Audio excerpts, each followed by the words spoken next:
menyimak lagi.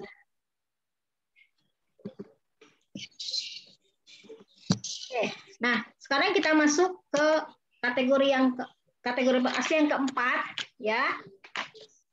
Kategori asli yang keempat sama panjangnya cuma 2, cuman yang di sini unik ya. Nah, yang pertama ibu-ibu ini sudah saya tuliskan ada huruf hijaiyah cuma 5 ya. H, ya, o, h. Ro-nya kurang 1 ya. Ro. Ya kurang ro ya, kurang ro. Kurang ro. Nah, kurang ro. Nah, itu ya.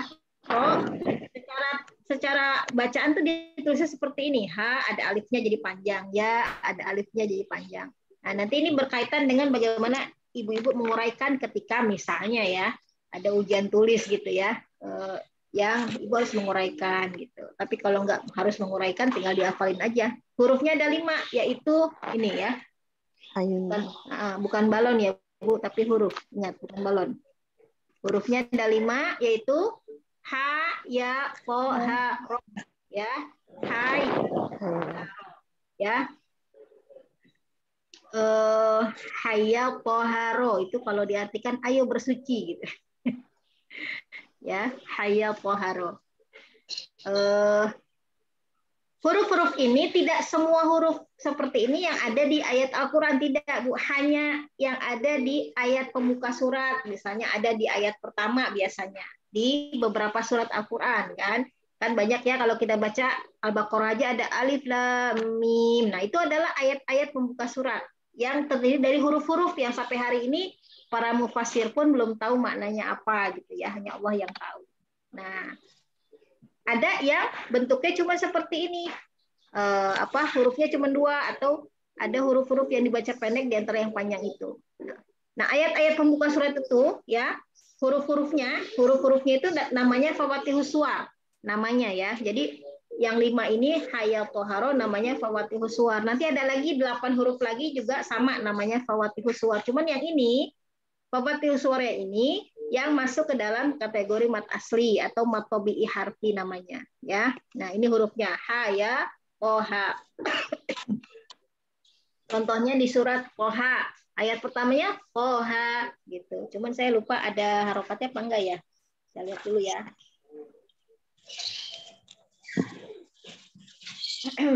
Surat ke-20 ya. Toha gitu. Nggak ada. Kayaknya sih nggak ada harokatnya ya. Nggak ada harokatnya, Bu.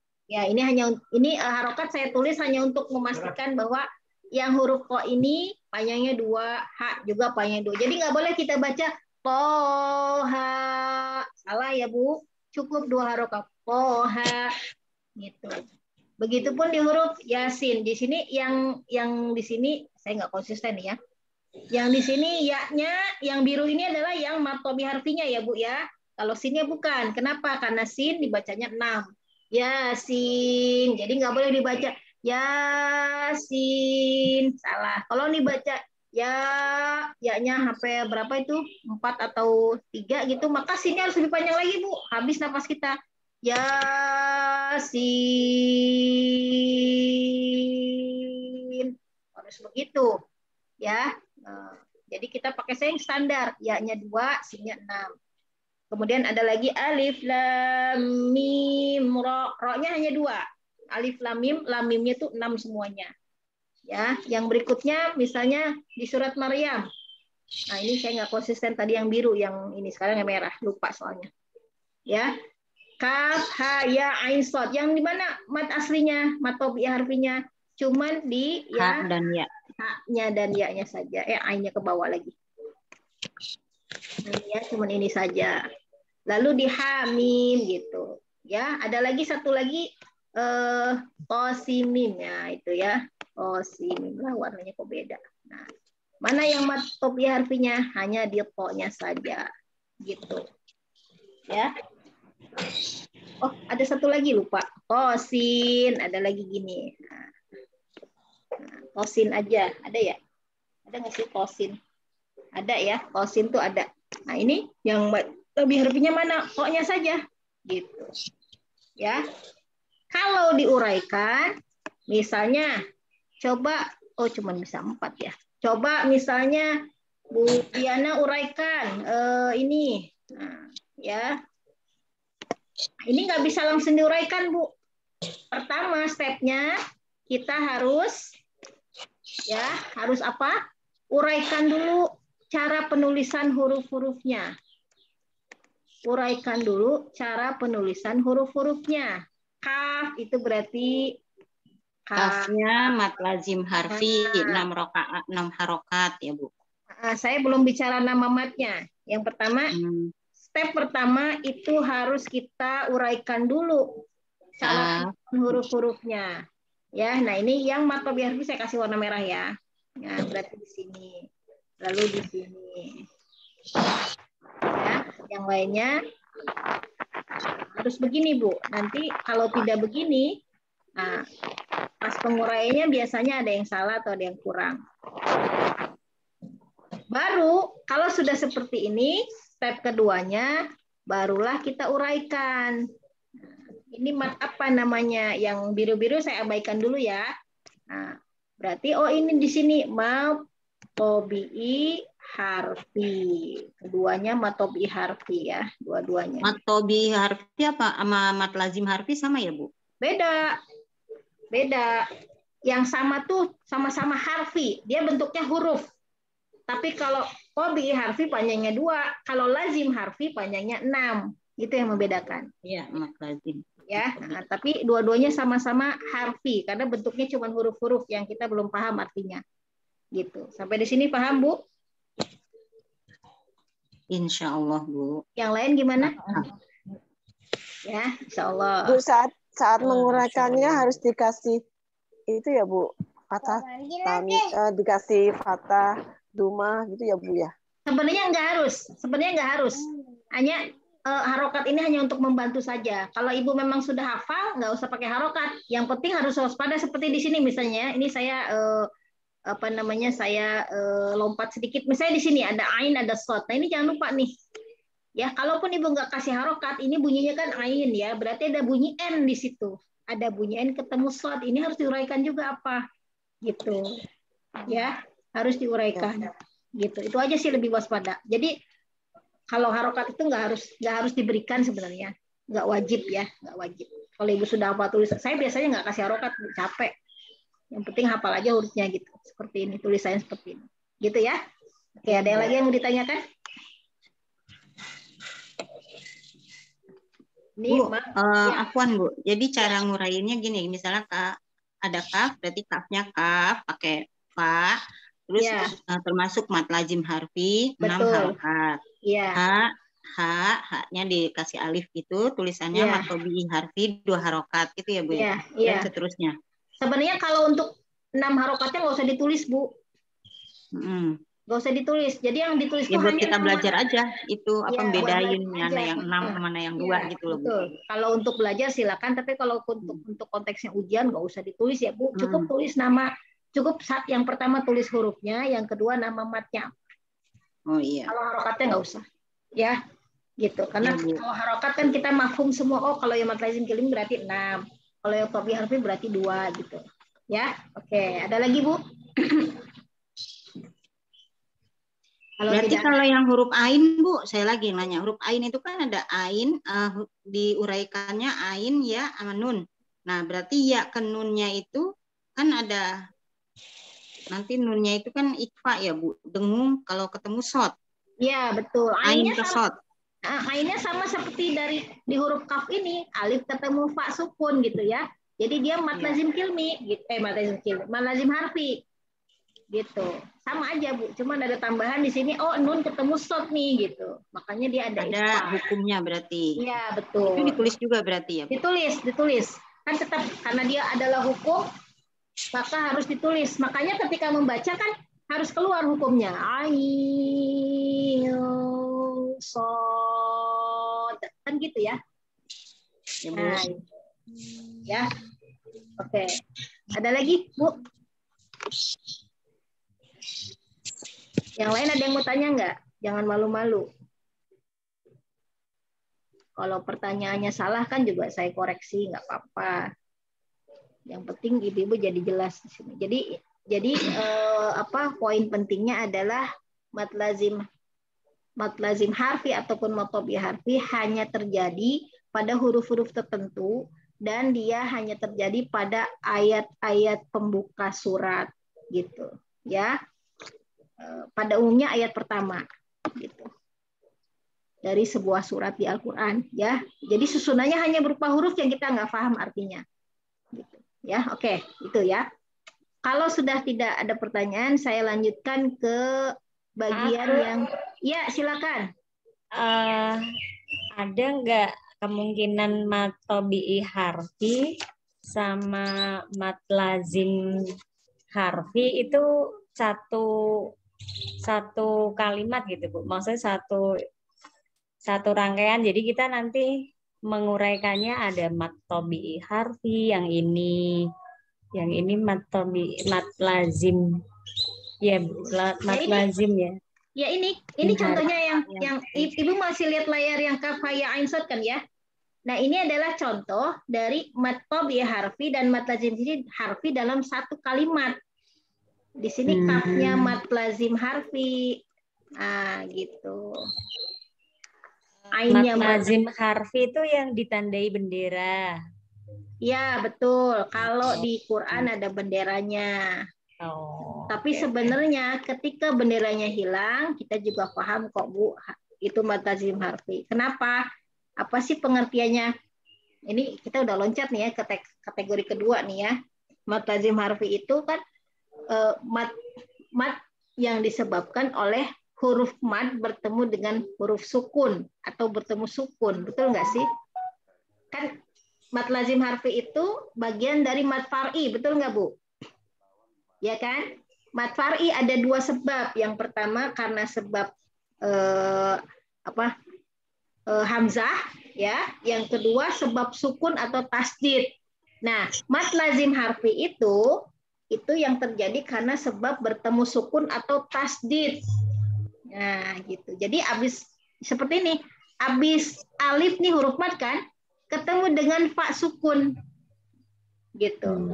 Pak sukun, makanya dia jadi mad lazim harfi. Jadi seandainya di sini bendera dihilangkan, kita paham karena secara penguraian harus dituliskan dulu hurufnya Bu, seperti ini. Iya, bisa langsung. Kalau nggak ditulis nggak tahu. Nah, itu makanya pentingnya kenapa untuk penguraian mad lazim harfi, mad tabi'i harfi harus ditulis dulu huruf yang ini Bu ya, yang step pertamanya ini harus ditulis, nggak boleh dilewat. Ya, supaya kita tahu oh ini mad lazim harfi nih karena ada huruf mad ketemu sukun. Ain juga gitu. Shad juga begitu. Nah, ini kalau shad ada dal sukun nih, berarti ada qalqalah, ditulis aja Bu, qalqalah. Gitu. Ya. Oke, mudah-mudahan sudah paham ya sampai di sini. Nanti akan saya dalemin di yang bagian kedua ya. Ini kan kita masih bicara bagian pertama. Yang lain ada lagi nggak? Ya, mudah-mudahan nggak sampai 8.15 nih. Maksimal 8.15 nih. Oke, kalau nggak ada saya pindah ya ke kategori mad asli yang ke mana? Yang ke-5 yaitu, maaf ini susunannya nggak sesuai dengan buku, saya untuk memudahkan saja. Yang ke-5 itu mad silah ya. Apa itu mad silah? Mad silahnya di sini qasiroh ya. Jadi yang pertama, karena kenapa saya inikannya mad silahnya dulu, karena mad silah itu ada dua ya Bu. Nah, tapi kita pahami dulu mad silah itu apa sih? Mad silah itu ya secara gampangnya nih Bu, ya secara mudahnya ini ada huruf ini seperti ini atau seperti ini bentuknya ya. Harokatnya seperti ini ya. Atau dia begini ya, atau bisa juga begini. Jadi harokatnya cuma ini, domah atau kasroh. Ya, kalau seperti ini Ibu mesti waspada sebelah kiri dan kanannya ada apa. Kalau sebelah kiri dan kanannya huruf hidup, Ibu mesti waspada. Oh, bisa jadi ini mad silah nih, gitu. Ya, jadi mad silah itu hu dan hi ya, seperti ini bentuknya. Yang diapit huruf hidup nih, huruf hidupnya di sini fathah, kasroh, domah. Namanya diapit berarti kiri kanannya hurufnya hidup. Itulah mad silah Bu. Ya. Apakah pasti mad silah? Sayangnya belum pasti mad silah. Kenapa? Karena yang jadi mad silah itu kalau di buku disebut adalah hak domir. Jadi hu-nya ini kata ganti orang kalau di kita ya dalam bahasa Indonesia. Jadi dia, kata ganti dia biasanya. Kata ganti dia kalau hu, dan itu kata ganti dari orang ketiga tunggal, dia. Gitu. Terus gimana bukan kita nggak ngerti bahasa Arab? Bedain ini mat silah apa bukan gimana? Kalau dua-duanya diapit huruf hidup nih, kiri kanannya hidup, apakah ini mat silah atau bukan? Gampang Bu, insya Allah mudah. Karena di Al-Quran untuk mat silah selalu ada tandanya. Kemudian kalau konteksnya ujian, tandanya juga nggak dihilangkan. Karena ini kan berkaitan dengan makna ya, dengan arti, nggak semua kita paham bahasa Arab kan. Nah, di Al-Quran itu tandanya selalu ada Bu, kalau mat silah. Kalau habis domah, kalau yang Quran dari Madinah atau Timur Tengah ada waw kecilnya ya. Seperti ini. Kalau habis kasroh ada tanda seperti ini. Itu berarti dia mat silah. Sampai di sini bisa dipahami nggak? Itu hanya hu sama hi ya Bu? Ha nggak ada betul. ya? Kalau ha, kenapa ha tidak ada? Ha itu begini. Ya. Kenapa ha tidak ada? Dia memenuhi kaidah mad asli. Fathah diikuti alif. Kaidah mad asli yang mad asli ya, yang jadi ini bukan mad silah meskipun dia kata ganti orang, perempuan ya, tapi di sini kita menguraikannya sebagai mad asli. Itu ya Bu. Jadi sekali lagi yang masuk mad silah hanya hu atau hi. Lalu biasanya di Al-Qur'an hu atau hi-nya itu diapit huruf hidup. Nah, kalau dia mad silah, dia ada tanda panjangnya baik berupa waw kecil atau berupa kayak kepala ya, tanda koma yang terbalik gitu ya. Gitu. Itu seperti itu. Kalau tidak ada tanda waw kecil atau tanda ya kepala ya itu berarti dia bukan mad silah Bu. Dia adalah bagian dari kata tersebut yang nggak bisa dihapus. Kalau hu atau hi itu bisa dihapus. Contohnya kalau kita bilang gini, bajunya, nyanya itu kita bisa hapuskan. Kita masih bisa ngerti artinya baju itu, kita paham. Oh baju maksudnya baju nih gitu. Nah, ketika nyanya kita hilangkan, kita masih paham itu adalah sebuah benda. Tapi ketika disambung dengannya, kita lebih paham lagi. Oh ini baju milik dia gitu kan. Nah itu seperti itu kata ganti ya. Tapi kalau tidak ada tanda waw kecil atau tanda kepala ya-nya, berarti dia haknya bukan hak dhamir, bukan hak yang menunjukkan kepemilikan atau kata ganti orang, bukan. Ya, apa contohnya? Misalnya apa ya? Kalau di buku ada tuh ya, saya ambil dari buku aja ya, agak susah nyarinya soalnya. Di buku tuh ada misalnya di surat Al-Alaq, kallala illam yang cahila nasfa'am. Yang tahila nasfa'am. Nah, ini ya contohnya. Coba perhatikan. Yang ta, ini diapit huruf hidup nggak Bu? Taknya hidup ya.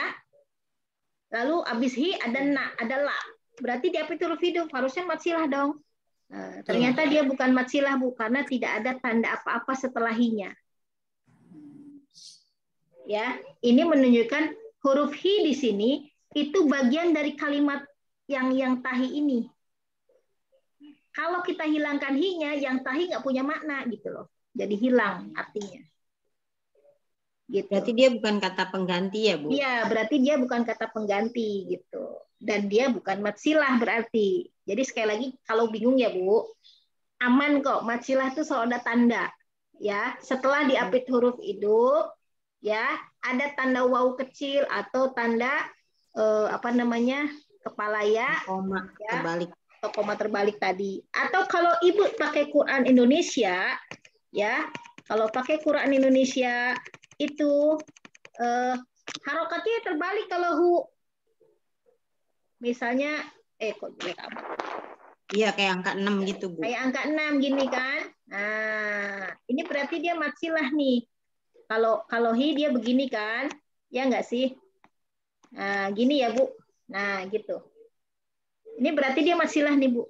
Kalau kiri kanannya hidup. Sekali lagi syaratnya pertama adalah kiri kanannya harus hidup ya. Kalau salah satunya mati, berarti sudah gugur matsilahnya. Ya, bukan matsilah lagi. Pokoknya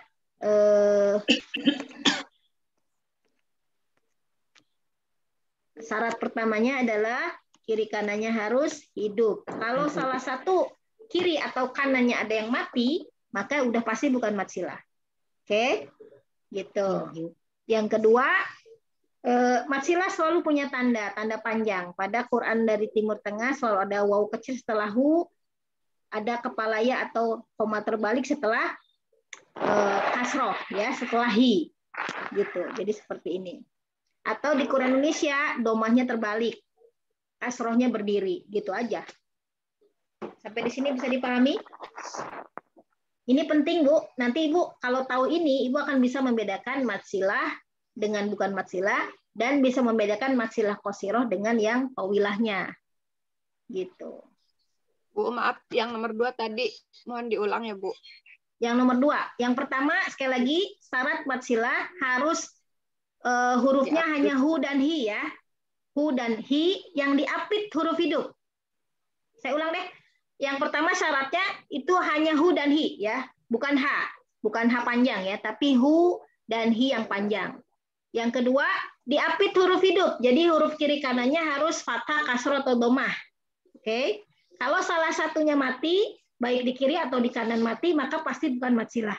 Yang ketiga, ya, matsilah selalu punya ciri. Hu-nya itu dibaca panjang, ada tandanya. Kalau Quran Timur Tengah, ada huruf waw kecil setelah hu, ada kepala ya atau togok atau koma terbalik setelah hi. Kalau Quran Indonesia, hu-nya domahnya terbalik, hi-nya kasrohnya berdiri. Jelas, Bu?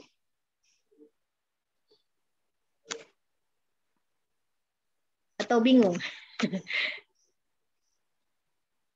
Oke, jadi matsilah ya, satu hanya, saya pertegas ya, hu ya, atau hi ya. Oke. Yang kedua, diapit huruf hidup.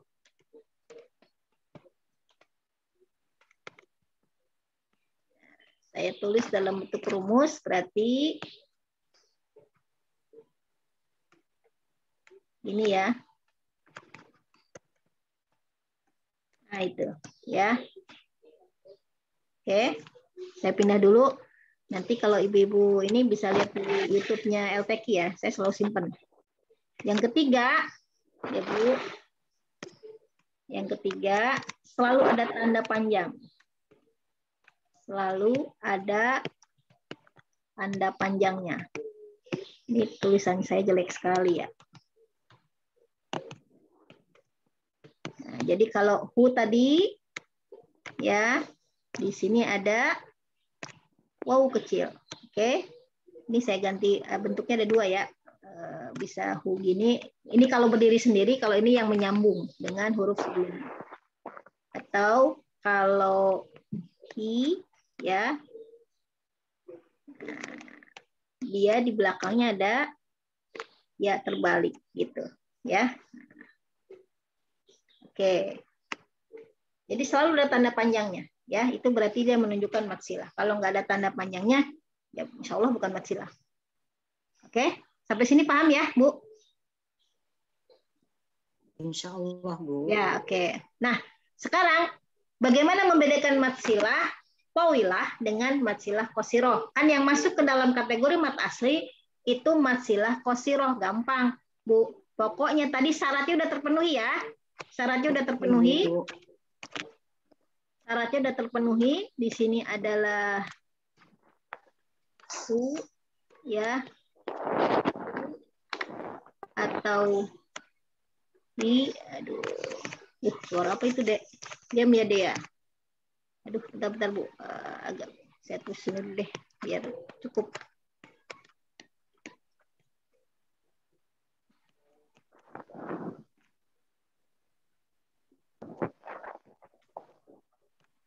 Ini ya.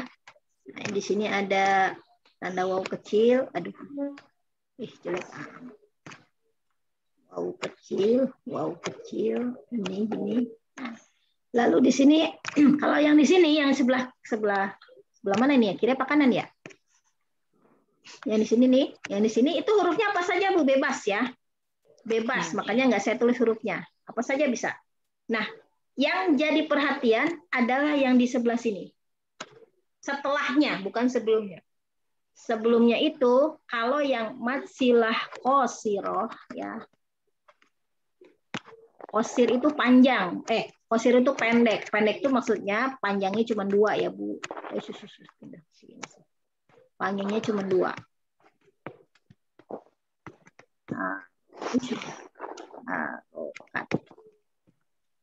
Ya. Nah, yang jadi perhatian di sebelah setelah hu atau hi-nya.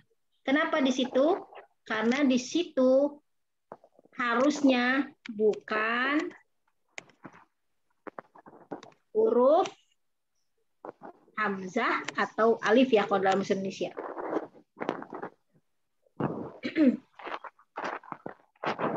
Jadi setelah hu atau hi bukan hamzah yang hidup gitu, bukan alif yang hidup. Kalau Quran Indonesia kan alif berharokat ya, kemarin saya jelasin gitu ya.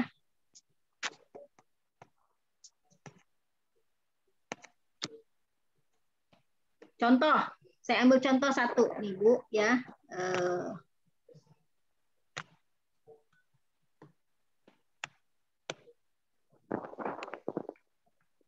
Oke. Nih, matsilah bukan Bu? Iya Bu. Ya, kok Bu Diana doang yang jawab nih, yang lain kemana? Iya, iya Bu. Takutnya pada tidur, belum pada sarapan ya? Sama. Lahu, matsilah ya, kenapa? Karena syaratnya dipenuhi nih. Kanan Kiri, kiri hidup semua ya. Hidup Lalu ya. ini ada tanda nih. Ada tanda kecil. Oke, oh matsilah nih. Sekarang matsilah apa? Ya udah, tinggal lihat yang sebelah sini, Bu. Qasirah. Nah, tinggal lihat yang sesudah hu-nya tadi. Oh, ternyata ini hurufnya adalah Bu, mim, bukan hamzah ya. Iya. Berarti inilah yang disebut matsilah qasiroh. Gitu. Makanya dibacanya lahuma, nggak boleh lahuma gitu. Lahuma. Ya, oke.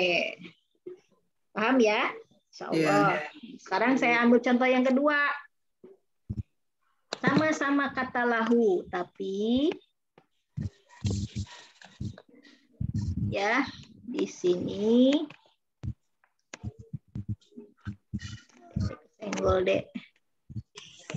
Nah, silahnya ada 2 ya Bu. Oh, ya, silah itu ada 2. wilah. Ya, yang masuk ke dalam kategori mat asli qasiroh. Nah, coba perhatikan yang ini. Ini matsilah bukan? Oh, lihat. Oh, ternyata dua-duanya hidup nih ya, kiri kanannya. Oh, matsilah nih. Ada tandanya juga, berarti benar matsilah ya kan? Iya. Persoalannya ini matsilah apa? Oh, kita lihat huruf setelahnya, ternyata hurufnya hamzah nih. Alif ada hamzahnya nih. Ya bisa saja alif aja ya. Ini kan saya ngambil tulisan yang Quran Timur Tengah. Kalau Quran Indonesia alifnya nggak ada hamzahnya, tapi langsung harokat fathah. Sama aja ya Bu ya. Oh, ternyata dia alif nih atau hamzah, berarti bukan matsilah qasiroh. Inilah yang disebut matsilah tawilah. Karena tawilah panjangnya berarti lebih dari 2. Makanya di Al-Quran dikasih bendera. Tapi kalau saya hilangkan benderanya, ibu-ibu juga udah paham. Oh, nggak boleh dipanjang. Bukan nggak boleh ya. Ini boleh dibaca panjangnya lebih dari 2 nih, gitu. Ya, bisa dipahami ya? Gimana? Kalau kita lagi baca kan udah pikirannya ini hurufnya, bacaan tajwidnya apa, terus mikir apa ini mat panjangnya berapa. Iya. Pokoknya sebenarnya gampang kok Bu Anis dan teman-teman. Wes pokoknya kalau ada huruf mat terus ketemu alif hidup di depannya, panjangnya udah lebihin aja dari 2. Itu pasti gitu. Nanti kalau udah mulai menghafal pun gitu Bu. Jangan terpaku pada bendera, karena ketika terpaku pada bendera bisa jadi kita lupa di situ ada bendera apa enggak ya gitu. Tapi berpatokanlah pada abis itu huruf apa ya gitu. Oh, habis panjang ternyata huruf A nih. A, oh berarti alif nih atau hamzah nih, oh berarti harusnya lebih panjang. Balahu akhladah. Kalau saya begitu, Bu. Gitu. Mungkin namanya kita lupa, namanya nggak apa-apa kita lupa, namanya apa ini, biarin aja nggak apa-apa. Tapi kita tahu, oh ketemunya alif, ketemunya hamzah, berarti panjang harus lebih dari 2 ini. Itu aja sebenarnya patokannya, Bu.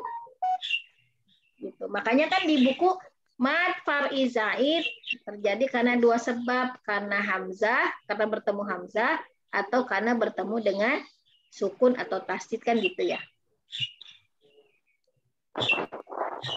Bu Nunung, afwan saya duluan. Ya silakan, nggak apa-apa. Nanti disimak aja rekamannya ya. Ya baik ya. Assalamualaikum. Ya waalaikumsalam warahmatullahi wabarakatuh. Oke, sampai sini sudah paham ya Ibu, Insya Allah. Halo Bu. 2 menit terakhir saya cuma nambahkan. Ternyata di matsilah ini ada pengecualian, Bu. Kan tadi syaratnya harus diapit huruf hidup ya. Iya. Nggak boleh salah satunya mati gitu. Nah, coba perhatikan. Ya, di sini yardahu lakum. Ya, kalau kita lihat maknanya, Bu, ya, ini sebenarnya kata ganti nih. Nah, tapi kalau kita lihat syaratnya, oh diapit huruf hidup nih, gitu ya. Harusnya dibaca panjang gitu. Tapi Masya Allah tuh, di dalam tulisannya, ini di surat Az-Zumar, ini nggak ada tandanya Bu, di sini nggak ada tanda apa-apa nih. Ya, maka yang ini jangan dibaca panjang. Yardahu lakum. Dia memang hak kata ganti di sini, hunya itu tetap kata ganti, tapi memang pengecualian ya. Kalau di tajwid namanya mad mubalaghah, tapi itu hanya untuk pengetahuan saja. Ya. Nah, ini pengecualian di surat Az-Zumar, surat ke-39 ayat 7 ya. Ini sebenarnya hak domir. Hak yang memenuhi syarat untuk menjadi matsilah, tapi tidak boleh dibaca panjang. Jadi tetap dibacanya yardahu lakum. Gitu. Ini harus dihafal ya, Bu, harus dihafal. Yang kedua, sebaliknya, kan tadi syaratnya harus diapit huruf hidup ya. Ternyata di sini diapit oleh huruf mati. Salah satunya mati. Ini mati nih. Ya kan mati ya di sini? Iya. Harusnya dibaca pendek dong. Ternyata di Al-Quran, Bu, di sini ada tandanya. Maka yang ini sebenarnya bukan matsilah, tapi secara bacaan ini harus kita baca panjang. Fihi muhanan. Ya. Ini di surat Al-Furqan, surat 25 ayat 69. Cuman 2 itu aja yang kita harus hati-hati. Karena bisa jadi ketika Ibu sudah paham teorinya, ini kan harusnya pendek. Fihi muhanan, harusnya gitu ya. Tapi ternyata cara bacaan yang 2 ayat ini betul-betul keluar dari kaidah matsilah. Ya, keluar dari matsilah. Jadi kebalikannya, yang di atas harusnya panjang kita baca pendek, yang di bawah harusnya pendek malah kita baca panjang. Ya, gitu. Oke, udah ya. 831. Lewatnya banyak. Berarti mat asli saya anggap selesai. Besok pusing juga ya kalau tiap hari ya tajwid ya. Cuma saya mikir waktunya sempit banget. Masih PR ya, biar paham. Saya udah bikin sih PR-nya. Tadinya kalau misalnya nggak online tuh, saya foto saya bagiin ke ibu-ibu. Ternyata online kita ya. Atau nanti saya bagi di itu ya, saya bagi di grup. Ibu-ibu silakan tulis kembali lalu kerjakan ya untuk latihan saja, untuk mat asli saja, kategori mat asli saja. Jadi tugasnya menguraikan sih sebenarnya. Ya, oke, baik. Untuk itu saya screen share-nya saya tutup dulu ya. Jazakumullahu khairan katsiran atas perhatian dan waktunya. Mudah-mudahan saya berharap ini bisa memberikan pencerahan, bisa memberikan pemahaman. Hanya Allah yang membuka pemahaman itu kepada kita, dan tentu saja saya hanya berharap apa yang saya sampaikan bermanfaat buat kita semua. Kita tutup hari ini dengan hamdalah. Alhamdulillah. Astagfirullahaladzim. Astagfirullahaladzim. Subhanakallahumma bihamdik. Asyhadu an la ilaha illa anta nastaghfiruka. Ya, mohon maaf lahir dan batin. Subhanallah. Sama-sama Bu. Assalamualaikum warahmatullahi wabarakatuh. Waalaikumsalam.